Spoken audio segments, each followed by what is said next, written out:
হাসির রাজা, জ্ঞানের রাজা, রসিক রাজা।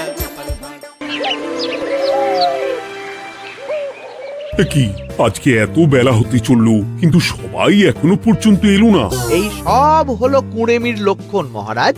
আপনি একদিন যারা যারা দেরি করছে তাদের চাপকে দেবেন, তাহলেই সব সিধে হয়ে যাবে। আর বলবেন না মহারাজ, আজকে গিন্নি কাঁচা লঙ্কা দিয়ে কুচো চিংড়ির ঝালটা যা বানিয়েছিল না, খেতে খেতে দেরি হয়ে গেল। গোলগাপ্পি দেওয়ার আর জায়গা পাও না না? বিশ্বাস করুন, সত্যি খুব ভালো রান্না করেছিল গিন্নি, তাই আবার আরেক হাঁড়ি ভাত চড়াতে বললাম। আর সেটা খেয়ে আসতেই তো দেরি হয়ে গেল। আরো এক হাঁড়ি? মহারাজ কিছু মনে করবেন না, এই পাঠশালা বন্ধ করে সব গুছিয়ে তারপরে এলাম। সুপ্রভাত মহারাজ। সুপ্রভাত মহারাজ।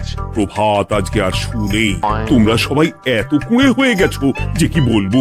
মহারাজ, এই কুঁড়েমির আসল কারণ হচ্ছে চর্বি। কথায় আছে, যত বেশি চর্বি তত তাড়াতাড়ি মরবি। আপনি কি বলতে চাইছেন মন্ত্রী মশাই, যে আমি তাড়াতাড়ি মরে যাব আর আপনি মজা দেখবেন? ঠাকুর ঘরে কে, আমি তো কলা খাইনি ব্যাপার হয়ে গেল। গোপালের একদম মোক্ষম জায়গায় আঘাত লেগেছে, যাকে বলে ওই আঁতে ঘা। তুমি বেশি কথা বলো না বৈদ্য, ছুঁচ করে চালুনির বিচার। হ্যাঁ, বৈদ্য তো দেরি করেই এসেছে। আমার মনে হয় প্রত্যেককে এমন ভাবে প্রশিক্ষণ দেওয়া দরকার যাতে তারা একটু চনমনে হয়ে ওঠে। হ্যাঁ মহারাজ, তাহলে আগামীকাল থেকেই শুরু হোক ব্যায়াম আর অস্ত্র শিক্ষা। হ্যাঁ, কুঁড়ে থাকলে রাজ্যের কোনো বিপদ আপদেই সভাসদেরা কাজে আসবে না। ঠিক বলেছেন মহারাজ। তাহলে আর দেরি কেন, চলো সবাই এখনই আমরা মাঠে যাই। এই তো মহারাজ ভরপেট খেয়ে এলাম, এখনই মাঠে? ও সব অজুহাত দিয়ে লাভ নেই, চলো চলো চলো।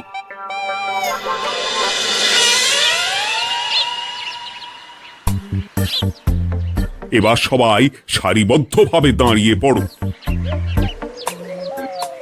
কি গোপাল কোথায়? মহারাজ, গোপাল আপনার পিছনে দাঁড়িয়ে আছে, চুপি চুপি। এই গোপাল, যাও যাও, মাঠের মাঝখানে গিয়ে দাঁড়াও। এই চাঁদি ফাটা রোদে কেন মহারাজ সুস্থ শরীরকে ব্যস্ত করছেন? এইসব বাজে কথা শুনতে চাই না। শুয়ে বসে থেকে শরীরের কি অবস্থা করেছো? শরীরের নাম মহাশয়, যা সবে তাই সয়। তুমি যাবে না, তোমাকে এক্ষুনি বরখাস্ত করবো। কি জ্বালা! যেখানে আমার সব কাজ বুদ্ধি দিয়েই হয়ে যায়, সেখানে গায়ের জোরের কি দরকার? হ্যাঁ, এই গোপাল, আমি 1 থেকে 3 অব্দি গুনবো, তারপরে সবাই এই মাঠের ধার বরাবর 5 বার পাক দিয়ে দৌড়বে। ঠিক আছে মহারাজ, আমি প্রস্তুত। আমি রোগাপটকা আছি, কোনো সমস্যাই হবে না। হয়ে গেল। সবাই প্রস্তুত? 1, 2, 3। কি হলো গোপাল, দৌড়াও দৌড়াও। মহারাজ, এর থেকে বেশি জোরে পারবো না। আই, কে আছো? একটা কঞ্চি দাও। এই সেরেছে। বেশ হয়েছে, বেশ হয়েছে, ব্যাটার এবার চর্বি কমবে। কি হলো গোপাল, হ্যাঁ হয়ে গেল? হ্যাঁ,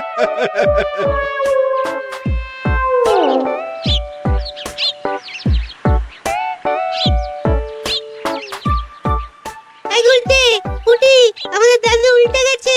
হ্যাঁ, তাই তো দেখছি। চল চল গিয়ে দেখি। উফ, চেহারার কি অবস্থা বানিয়েছো গোপাল? হ্যাঁ, এতটুকু দৌড়তে গেলেই চিটপটাং। তাড়িয়ে দিন মহারাজ, এরকম বেঢপ চেহারা সভাসদকে আমাদের দরকার নেই। না না, তা বললে হবে নাকি গোপাল? তুমি এক্ষুনি বাড়ি চলে যাও, কালকে আবার মাঠেই দেখা হবে। এই দাদু, বাড়ি চলো। ওরে বাবারে!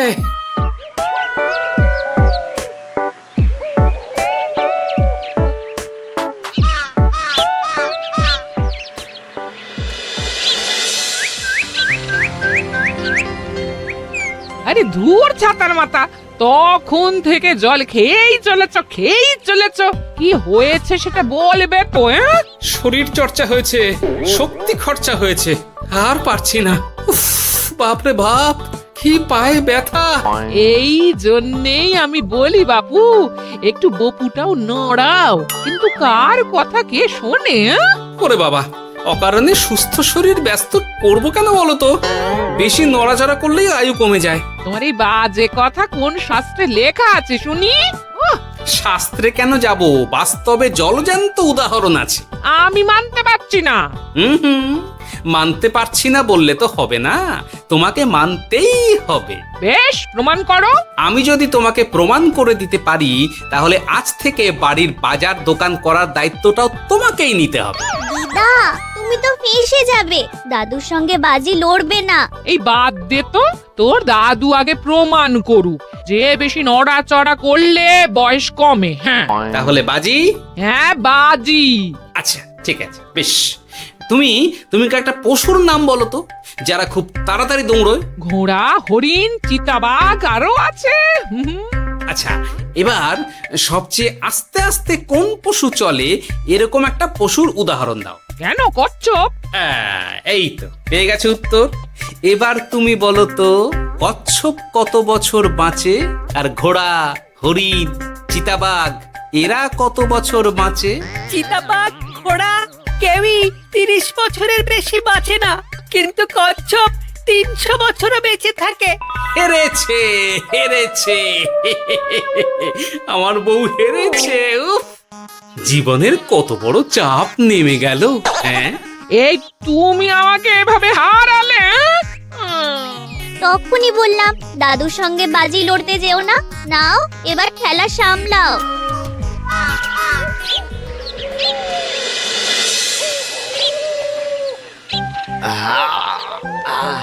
আরো ভালো করে মালিশ কর।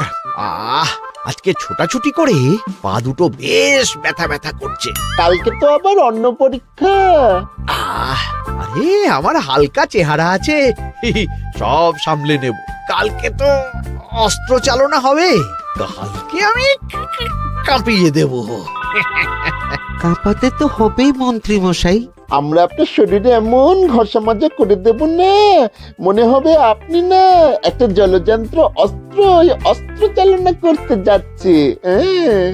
বাস এই তো চাই। বাবারি, আস্তে আস্তে। আরে বাবা, আপনার তো ইস্পাতের শরীর, ভাঙবে তবু মচকাবে না। চিন্তা করছেন কেন? ভয় পাবেন না, ভয়কে জয় করতে হবে। আরে আরে আরে, তোরা আমার কথাটার সাথে করছিসটা কি? মানুষটা মরে যাবে তো। চিন্তা করো না গিন্নি। বাবা, ওরা বলেছে আমার ইস্পাতের শরীর, ভাঙবে তবু মচকাবে না। একবার এই বুড়ো বয়সে হাত পা ভাঙলে কি সামলাবে শুনি? মন্ত্রী মশাই, আমাদের বকশিসটা দিয়ে দিন, আমরা কেটে পড়ি। বাবারে বাবা, দিচ্ছি। এনে এত খাটানোর পরে এতেই এখন খুশি থাক। হ্যাঁ,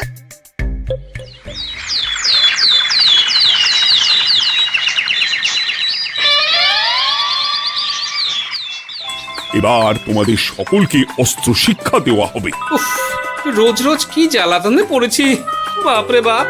বাবা মা কাউকে ডাকার দরকার নেই, ভালো না লাগলে রাজসভা চাকরি ছেড়ে চলে যাও। মহারাজ, এটা তো উচিত নয়। যে যেটাই পারদর্শী তাকে সেটাই করতে দিন না। একটা বাঁদরকে যদি আপনি বলেন শিকার করে মাংস খেয়ে দেখা, সে কি পারবে মহারাজ? মহারাজ, গোপাল একটু বেশি কথা বলছে, ওকে আপনি বের করে দিন। আমি তোমার কথায় গলবো না গোপাল, তোমাদের সবাইকে এখন অস্ত্র শিক্ষা শিখতেই হবে। কর্তার ইচ্ছায় কর্ম, এখন তো আমার আর কিছুই বলার নেই। তাহলে আর দেরি কেন, তোমরা সবাই একটা করে ঢাল আর একটা করে তলোয়ার তুলে নাও। সেনাপতি, বলুন মহারাজ। তুমি সকলকে অস্ত্র শিক্ষা দেবে, তলোয়ার চালানো শেখাবে। এক এক করে প্রত্যেকে তোমার কাছে যাবে, আর এক এক করে তুমি সবাইকে তলোয়ার চালানো শেখাবে। আচ্ছা মহারাজ, তাহলে ওই সবার প্রথমে চলে আসুন মন্ত্রী মশাই। হ্যাঁ, আমি প্রস্তুত। আমার শরীর ইস্পাতের মতো, ভাঙবো তবু মচকাবো না।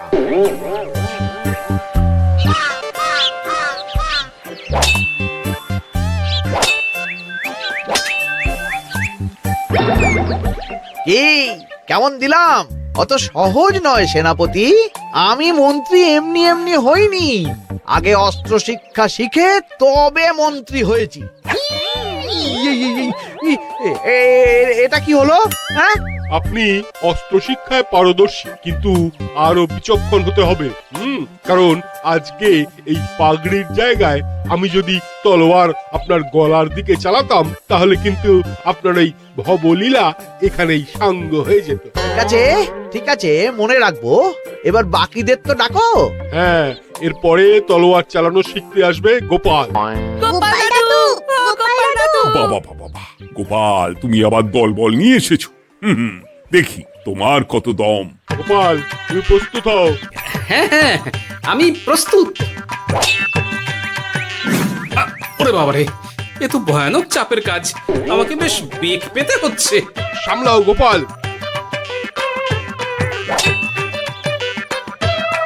না, আমাকে অন্য রাস্তা দেখতে হবে।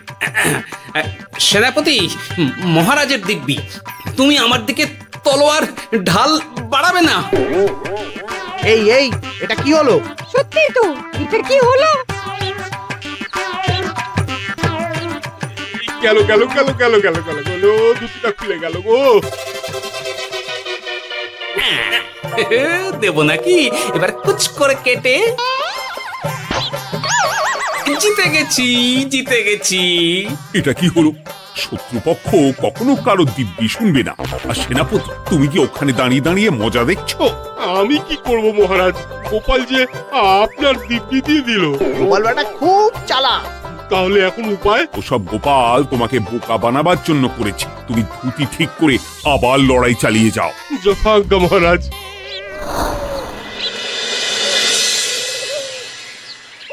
কিরে ন্যাপলা, তোদের দিদা আমার জন্য কি রান্না করে পাঠিয়েছে রে? এই তো ভাত, আলু সেদ্ধ, এই পুঁই শাকের ঝোল আর রুই মাছের ঝাল। আর তোদের যে তোষক, বিছানার চাদর আনতে বলেছিলাম, এনেছিস তো? ওই তো দাদু, কুটির কুড়িতে আর বাকিরা সবাই ধরাধরি করে নিয়ে আসছে। ব্যাস, তাহলে তার কোনো চিন্তা নেই।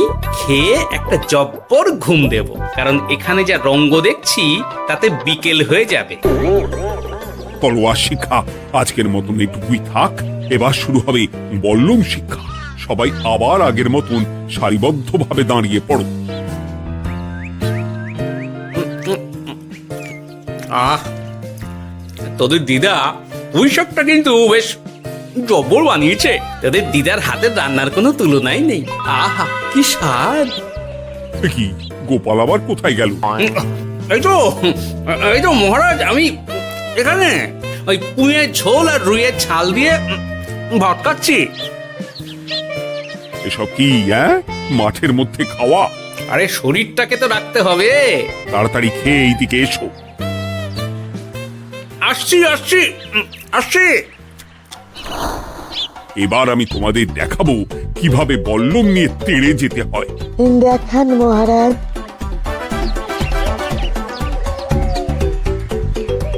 এ তো খুবই সোজা মহারাজ। ঠিক আছে, তাহলে বল্লম নিয়ে তেড়ে যাও দেখি। দিন, আপনার হাতের বল্লমটাই দিন।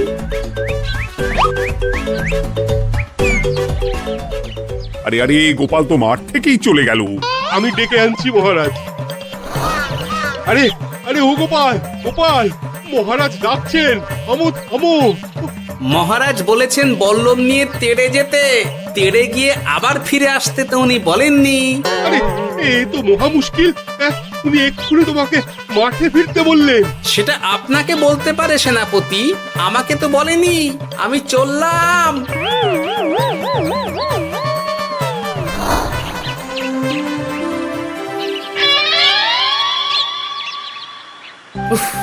বাবারে বাবা, কি ঝক্কি! অনেক বুদ্ধি করে মাঠ থেকে খাটে চলে এসেছি। আমি আর উঠছি না। এ কি বলি, তোমাদের তো এখন অস্ত্র শিক্ষা নেওয়ার কথা। হ্যাঁ, তোমার বলা নেই, কোয়া নেই, অমনি বাড়ি চলে এলে। আরে বাবা, ওইসব অস্ত্র শিক্ষা মানেই সুস্থ শরীরকে ব্যস্ত করা, অসহ্য খাটনি, অযথা কষ্ট। কষ্ট করলে তবেই কেষ্ট পাওয়া যায়। হ্যাঁ, তোমায় আমি আগেও বুঝিয়েছি, যেখানে বুদ্ধি কথা বলে সেখানে দেহের শক্তি নীরব দর্শক গিন্নি। আরে বাবা, সে না হয় বুঝলাম, কিন্তু মহারাজ তো ভালোর জন্য সবাইকে অস্ত্র শিক্ষা দেওয়ার চেষ্টা করছে না? আরে বাবা, যার যা কাজ তাকে সেটা করালেই পারে। মহারাজ তো সেটা বুঝতেই চাইছেন না। আমি এখন ঘুমো।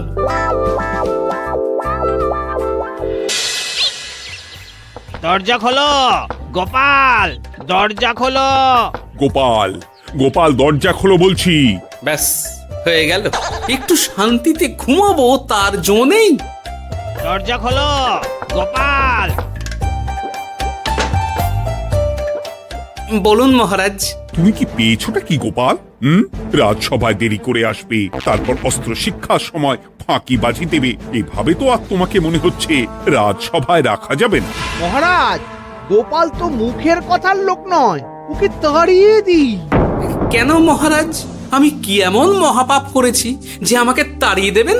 এই যে আমার কথা শুনছো না, এটাই তোমার অপরাধ। অপরাধ নেবেন না মহারাজ। পণ্ডিতের দায়িত্ব পুজো করা, সভাকবির দায়িত্ব কবিতা বলা, সাহিত্য চর্চা করা, আর আমার দায়িত্ব হাসি মজা করে আপনার মন ভালো রাখা। কিন্তু আপনি আমাকে জোর করে যুদ্ধের ময়দানে ঠেলে দিতে চাইছেন। এটা আমার ইচ্ছে। আমিও তো মহারাজ ইচ্ছে করলেই অনেক কিছু করতে পারি। চোখ বন্ধ করে লক্ষ্য ভেদ করতে পারি, শুধু বুদ্ধি দিয়ে। আরে বাহ, এত বড় কথা! তাহলে মহারাজ, ওকে বলুন পরীক্ষা দিতে। কি পরীক্ষা? আমি একটা ঘরে বর্ম পরে দাঁড়িয়ে থাকবো। তোমার হাতে অস্ত্র দেব, আমার মাথায় একটা আপেল থাকতে হবে, আর তুমি কিভাবে আমার মাথা থেকে ওই আপেল ফেলতে পারো দেখব। এ তো খুবই সোজা। কি গোপাল, তাহলে লড়বে নাকি বাজি? হ্যাঁ, লড়তে রাজি আছি। তাহলে আজ রাতেই হয়ে যাক পরীক্ষা। যদি এই পরীক্ষায় উতরে গেলে তো ভালো, নইলে তোমার চাকরিটা গেল। গোপাল, তুমি পারবে তো? সে দেখাই যাবে। আজ রাতে তাহলে রাজবাড়িতে দেখা হচ্ছে। যদি আমি এই পরীক্ষায় বিফল হই, তাহলে আমার চাকরি আপনি কেড়ে নেবেন, আর যদি সফল হই তাহলে মন্ত্রী মশাইকে শাস্তি দেবেন। আমি নিজে সারা কৃষ্ণনগরে নাক্ষত দেব। বেশ, দেখা যাক।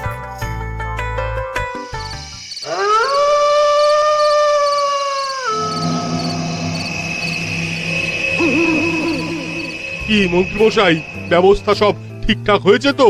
হ্যাঁ, এবার শুধু গোপালের পরীক্ষার পালা। আমি তাহলে বাইরে গেলাম, গোপালকে পাঠিয়ে দিচ্ছি।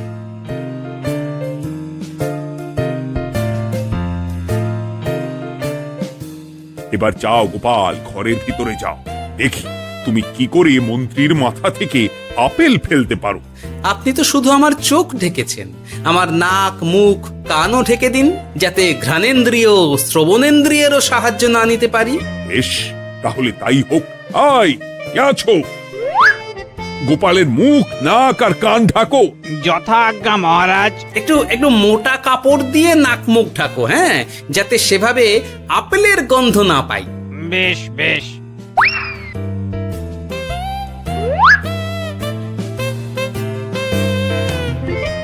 যাও গোপাল। গোপাল, এবার তোমার চাকরি গেল। এবার তুমি কি করবে? কি করবে? দৌড় ঝাঁপে ফাঁকিবাজি? হ্যাঁ,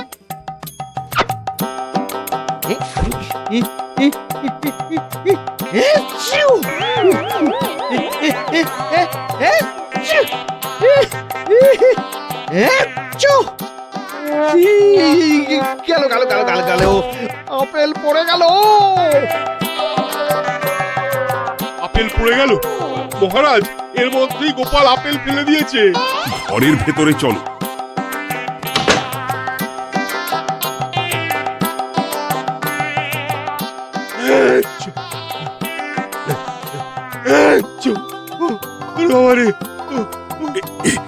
কি ওরে বাবারে বাবা, কি ঝাঁজ!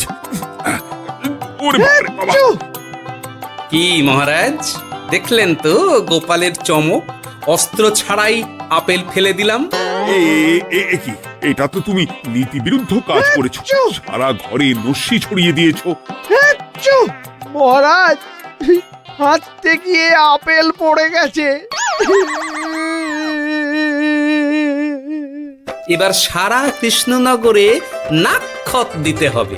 সত্যি সত্যি গোপাল, বুদ্ধি তো তোমার জুড়ি মেলা আভার। আমার নাম গোপাল ভাঁড়, একটা কথা মনে রাখবেন, কেউটে সাপের লেজে পা দেবেন না, আর গোপালের কাজে বাধা দেবেন না। যে কাজ বুদ্ধি দিয়ে করা যায় তার কাছে শক্তি ছোট্ট শিশু মাত্র। সত্যি গোপাল, আজ তুমি সেটাই প্রমাণ করে দিলে। আর আজ থেকে তোমাকে তোমার ইচ্ছার বিরুদ্ধে খাটাবো না। তুমি খাও দাও, ভুড়ি বানাও। যার যা কাজ সে তাই করবে। যেমন এখন মন্ত্রী মশাই নাক্ষত দেবেন। হ্যাঁ, ভুল করে বাজি ধরে ফেলেছি, এখন নিজেই চাপে পড়ে গেলাম। তাহলে আর দেরি কেন? নাক্ষত এখন থেকেই শুরু হোক। কৃষ্ণনগরের রাস্তা শেষ হতে হতে সকাল হয়ে যাবে।